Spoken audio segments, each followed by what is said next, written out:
حضرت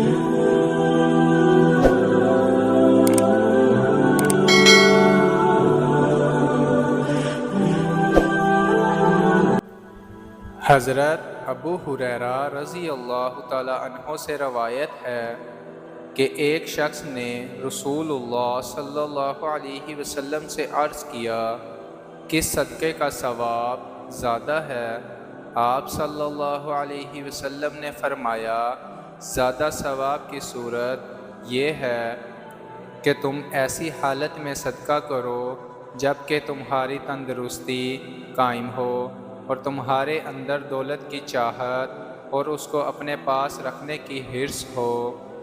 اس حالت میں راہ خدا میں مال خرچ کرنے سے تمہیں محتاجی کا خطرہ ہو اور دولت مندی کی دل میں آرزو ہو۔ ایسے وقت میں اللہ کی رضا کے لیے اپنا مال خرچ کرنا سچی خدا پرستی اور خدا طلبی کی دلیل ہے، اور ایسے صدقہ کا ثواب بہت بڑا ہے، اور ایسا نہ ہونا چاہیے کہ تم سوچتے رہو اور ٹالتے رہو یہاں تک کہ جب موت کا وقت آ جائے اور جان کھینچ کر حلق میں آ جائے تو تم مال کے بارے میں وصیحت کرنے لگو کہ اتنا فلاں کو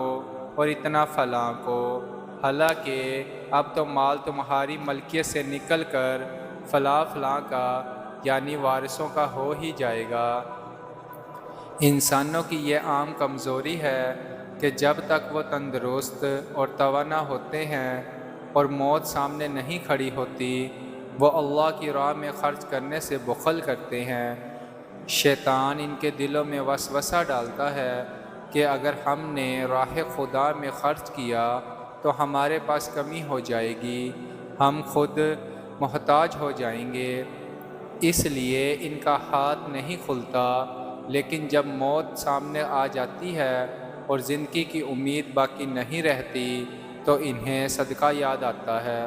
رسول اللہ صلی اللہ علیہ وسلم نے فرمایا کہ یہ طرز عمل ٹھیک نہیں ہے۔ اللہ کی نگاہ میں محبوب اور مقبول صدقہ وہ ہے جو بندہ تندرستی اور توانائی کی ایسی حالت میں کرے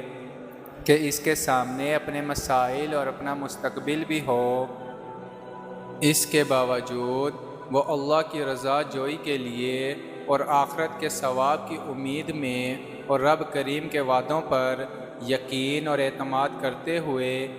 ایسی حالت میں ہاتھ کھول کر اللہ کی راہ میں اس کے بندوں پر خرچ کرے۔